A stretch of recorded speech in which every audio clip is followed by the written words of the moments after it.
عمران خان اس وقت ایک مخمصے کا شکار ہیں. ایک طرف ان کا دل دماغ یہ کہتا ہے کہ وہ کسی نہ کسی طریقے سے اسٹیبلشمنٹ کی اپنے بیانیے کے اندر ایسی ٹھکائی کریں کہ ان کو مطمئن کر دیں، خود کو بھی مطمئن کر دیں اور ان کو بھی مطمئن کر دیں.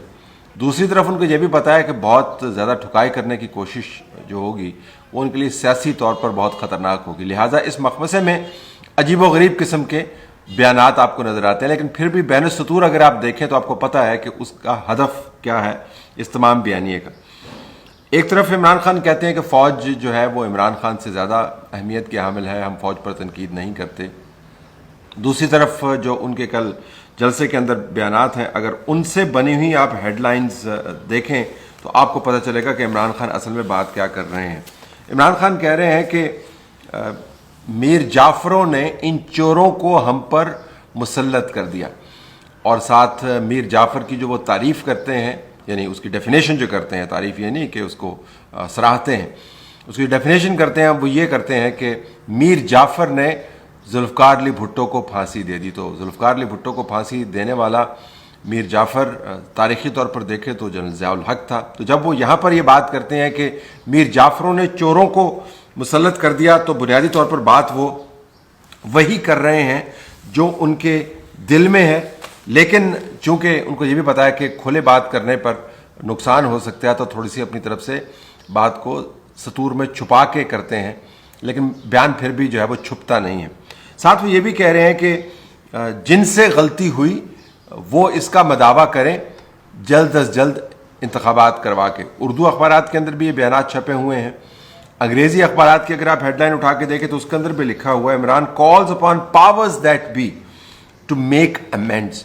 پاورز دیٹ بی کا جو محاورہ ہے، جو جملہ ہے، یہ ہم استعمال کرتے ہیں جب بھی اداریہ لکھتے ہیں یا ہیڈ لائنز لکھتے ہیں. یہ فوج کے لیے استعمال کرتے ہیں، آرمی چیف کے لیے استعمال کرتے ہیں، آئی ایس آئی کے لیے استعمال کرتے ہیں، D G I S I کے لیے استعمال کرتے ہیں. Powers that be.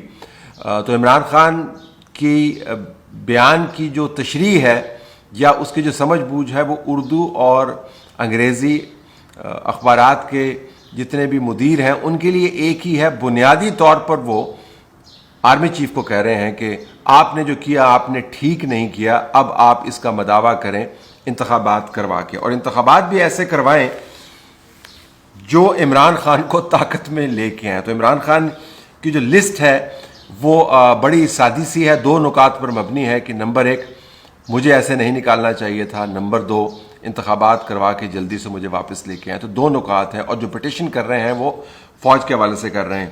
جو انہوں نے بیانیہ بنایا تھا کہ امریکہ نے سازش کی ہے، وہ بیانیہ اب وہ خود ہی تہس نہس کر چکے ہیں. ان کے ساتھ جو لوگ ہیں انہوں نے بھی تہس نہس کر دیا. فواد چودھری نے ایک انٹرویو میں واضح انداز سے بتا دیا کہ اگر اسٹیبلشمنٹ کے ساتھ تعلقات ہمارے درست ہوتے تو اب ہم طاقت میں ہوتے. اس وقت بھی اسٹیبلشمنٹ کے ساتھ تعلقات کافی دیر سے خراب تھے، اسٹیبلشمنٹ کے ساتھ تعلقات ٹھیک کرنے کی بہت کوشش کی لیکن بات نہیں بنی، اور اب ہم طاقت میں نہیں ہیں، طاقت سے نکالے گئے. تو عمران خان کے بیانات کو دیکھیں. ریلیشن شپ خراب ہے، خراب نہ ہوتا تو حکومت میں ہوتا. ان کے جو ساتھ لوگ لگے ہوئے ہیں ان کے انٹرویوز کو دیکھیں، اور بار بار جو سوشل میڈیا کے اوپر کیمپین چلائی جا رہی ہے جس کا مرکز ابھی بھی جنرل قمر جاوید باجوہ ہے، تو آپ کو پتہ چل جائے گا کہ عمران خان جب بھی بات کرتے ہیں وہ بات پنڈی کی ہی کرتے ہیں. اب تمام کا تمام برڈن پنڈی پر ڈال رہے ہیں. تو یہ تمام جلسے جلوس جو کر رہے ہیں بنیادی طور پر پیغام پنڈی کو دینے کی کوشش کر رہے ہیں کہ دیکھیں میں بڑا مقبول ہوں، اور اگر آپ نے مجھے طاقت میں واپس نہیں لے کے آئے الیکشن کے ذریعے تو پھر آپ کو پتہ میں اسلام آباد کی طرف آؤں گا، اور اسلام آباد میں آ کر پھر میں وہی دھما چوکڑی میں چاہوں گا جو میں نے 2014 میں کیا، لیکن اس مرتبہ میں عوام کی صحیح طاقت کا مظاہرہ کروں گا. اب ظاہر ہے یہ ایک کنفرنٹیشن کا ایک کورس ہے جو عمران خان نے چنا ہوا ہے. عمران خان کے پاس اس کے علاوہ رستہ ہے نہیں، کیونکہ ان کو معلوم ہے کہ ان کے جو کیسز ہیں، اور یہ توشہ خانہ کا کیس میں بار بار آپ کو پہلے بتاتا رہا تھا کہ یہ سادہ کیس نہیں ہے، بہت ہی کمپلیکس کیس ہے، اور اس کے اندر سے عمران خان کے لیے خطرناک ترین نتائج نکل سکتے ہیں. اسی طریقے سے فورن فنڈنگ کیس جس کو ہم نے بہت بورڈم کے ساتھ دیکھا کہ 2014 سے چل رہا ہے، اس کے اندر ہر روز اکبر ایس بابر جو ہے وہ کوئی بیان دیتے ہیں جب بھی وہاں پر ہیئرنگ ہوتی ہے یا جب پوسٹپونمنٹ ہو جاتی ہے, کبھی ٹی وی پروگرامز پر آ کر بات کرتے ہیں تو لگتا ہے کہ عمران خان کے خلاف انہوں نے کوئی محاذ بنایا ہو, کوئی ذاتی ان کی مخاصمت ہے, کوئی اناد ہے, کوئی دشمنی ہے, کوئی ماضی کا کوئی قصہ ہے جو وہ بار بار دہراتے ہیں, اپنی نفرت کا اظہار کرتے ہیں, تو ان کو ہم نے سنجیدگی سے نہیں لیا. لیکن 8 سال کے بعد آج ہمیں پتہ چل رہا ہے کہ یہ کیس اپنے حتمی نتیجے پر پہنچ رہا ہے, اور عمران خان کے لیے اس کے اندر سے خطرناک ترین نتائج نکل سکتے ہیں. اسی طریقے سے جو بشرا اور فرح کا نیکسس ہے وہ بھی بڑا اہم ہے. یہ ابھی سٹوری سامنے آئی نہیں ہے, لیکن آنے والے دنوں میں اس کو ذہن میں رکھیے گا کہ یہ سٹوری حقائق کے ساتھ آپ کے سامنے آئے گی, اور آپ کو پتہ چلے گا کہ اصل میں اندر خانے یہ کام ہو کیسے رہا تھا. جو باقی دوسرے معاملات ہیں کہ کون کون انوالو تھا, کون ریئل اسٹیٹ والا تھا, کون ٹھیکے لے رہا تھا, کون اپنی ہاؤسنگ سوسائٹیز کو ریگولرائز کروا رہا تھا, کوئی زمینوں پہ قبضہ کر رہا تھا, وہ بعد میں آئیں گے. لیکن یہ جو 3 کیسز ہیں یہ بڑے اہم ہیں. تو عمران خان کو پتہ ہے کہ ان 3 کیسز سے جان چھڑانے کا واحد طریقہ ہے کہ کسی نہ کسی طریقے سے اپنے آپ کو پولیٹیکلی ری لیجٹمائز کیا جائے, دوبارہ سے لوگوں کے ووٹوں کے ذریعے اپنے آپ کو انڈورس کروایا جائے اور ان تمام کیسز سے جان چھڑوائی جائے. بنیادی طور پر ان کی جو سٹرگل ہے وہ اپنے آپ کو تحفظ فراہم کرنے کے لیے ہے, اور اپنی بیگم اور ان کی جو دوست تھیں ان کے معاملات سے نظر اٹھوانے کے لیے. تو آپ کو یہ حیرانی ہوگی کہ اتنے بڑے اہتمام کی کیا ضرورت ہے. تو یہ فوج کے ساتھ ڈیل کر لیں, انٹیلیجنس ایجنسیز کے ساتھ ڈیل کر لیں اور معاملات طے ہو جائیں گے. لیکن مسئلہ یہ ہے کہ وہ جس حد تک جا چکے ہیں اس رستے کے اوپر, جس قسم کے وہ نعرے لگوا چکے ہیں, جس قسم کے بیانات وہ دلوا چکے ہیں, جس انداز سے وہ جذبات کو بھڑکا چکے ہیں, اس کے بعد واپسی کا رستہ ممکن نظر نہیں آتا. ویسے بھی میں ذاتی طور پر اس کے بالکل حق میں نہیں ہوں, چاہے وہ نواز شریف کی ڈیل ہو یا پیپلز پارٹی کی ڈیل ہو یا عمران خان کی ڈیل ہو, کہ ڈیل کے ذریعے آپ معاملات کو طے کریں.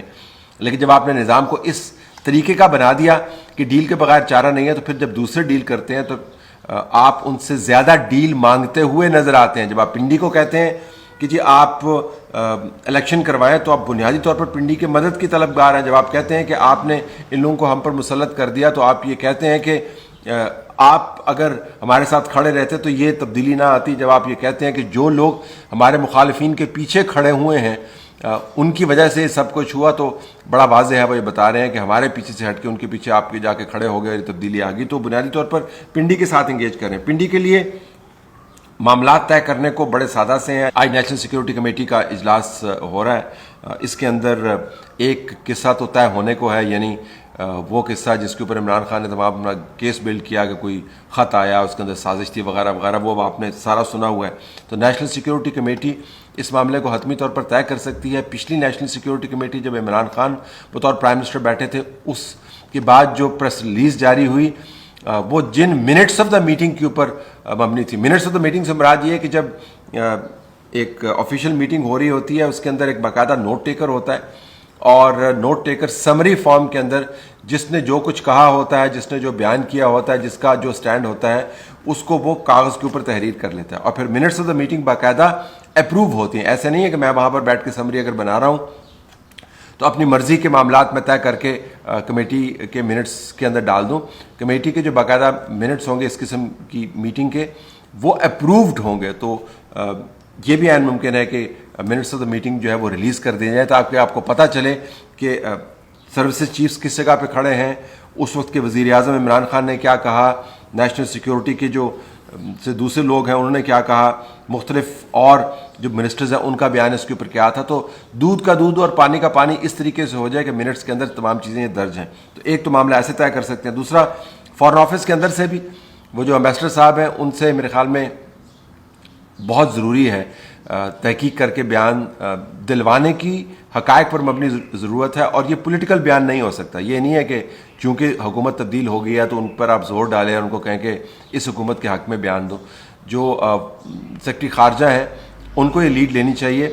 اب جو نئی منسٹر آف اسٹیٹ ہیں ہنا ربانی کھر, ان کا ماننا یہ ہے کہ یہ معاملہ سیاسی لوگوں کو طے کرنے کا ہے. میں بیوروکریٹس کو جن کا تحفظ میری بنیادی ذمہ داری ہے ان کو ان معاملے میں نہیں الجھانا چاہتی, لیکن ہم پھر بھی یہ اصرار کریں گے کہ سیاسی طور پر اگر اس معاملے کو فارن آفس کے ذریعے آپ طے کروائیں گے تو اس پر یقین لوگ کم کریں گے. فارن آفس کو بطور ادارہ اس کے اوپر بات کرنے کی ضرورت ہے. بہرحال اسٹیبلشمنٹ یہ معاملہ طے کرنا ہے, امریکی سازش کا معاملہ طے کرنا ہے, اس کو ٹھپ کرنا ہے, اور اس کے بعد پھر یہ دیکھنا ہے کہ یہ جو بلیک میلنگ کی سیاست ہے اس کا آغاز جو ہوا تو اس میں اسٹیبلشمنٹ نے خود کتنا حصہ ڈالا. 2014 کا دھرنا جو تھا وہ ایک بدترین بلیک میلنگ والی کوشش تھی. جو فیض آباد کے دھرنے تھے وہ ایک بدترین بلیک میلنگ والی کوشش تھی. تو اب اس کوشش کے نتائج جو ہیں وہ عمران خان کے جلسوں کی صورت میں آپ کو نظر آتے ہیں. تو اس کا نتیجہ کیا نکلے گا؟ کیا اس سے عدالتیں متاثر ہوں گی؟ کیا اس سے الیکشن کمیشن متاثر ہوگا؟ یہ اسٹیبلشمنٹ کی دیکھنے کی باتیں اس وجہ سے نہیں ہے کہ ان کی آئینی ذمہ داری, اس وجہ سے ہے کہ اسٹیبلشمنٹ نے اگر آئین اور قانون کے معاملات کو اسی طریقے سے جلسوں کے اندر رگیدوانے دیا اور ان معاملات کو طے نہیں کیا تو پھر آنے والے دنوں میں جو موجودہ حکومت ہے اس کا تو خیر ٹینیور بڑا محدود سا ہے, اس کا تو نقصان نہیں ہونا, لیکن تمام کے تمام یہ جو ڈبریز اچھل رہی ہیں, یہ جو گند اچھل رہا ہے وہ لینڈ کرنا ہے اسٹیبلشمنٹ کے سر کے اوپر. تو اس وقت یہ معاملات طے کرنے کو ہیں کیونکہ عمران خان بڑے واضح انداز سے بتا رہے ہیں کہ ان کو اپنے سر کے اوپر سے ہاتھ کے ہٹ جانے کا جو غم ہے وہ انہوں نے دل پر لے لیا ہے اور وہ کسی صورت اس غم سے جان نہیں چھڑائیں گے. نمبر 2, ان کو اس حد تک دانش مندی ان میں موجود ہے کہ ان کو پتہ ہے کہ جو کیسز ان کے گرد گھوم رہے ہیں وہ کسی وقت بھی ان کو سیاسی طور پر اور ذاتی طور پر تباہ کر سکتے ہیں. ان دونوں وجوہات کی بنیاد پر وہ یہ قصہ نہیں چھوڑیں گے. اس قصے کو حقائق کی بنیاد پر طے کرنا ہے, آئین اور قانون کی بنیاد پر طے کرنا ہے, اور یہ حتمی طور پر طے کرتے ہوئے طے کرنا ہے کہ آئندہ ہم نے اس قسم کا تجربہ نہیں کرنا.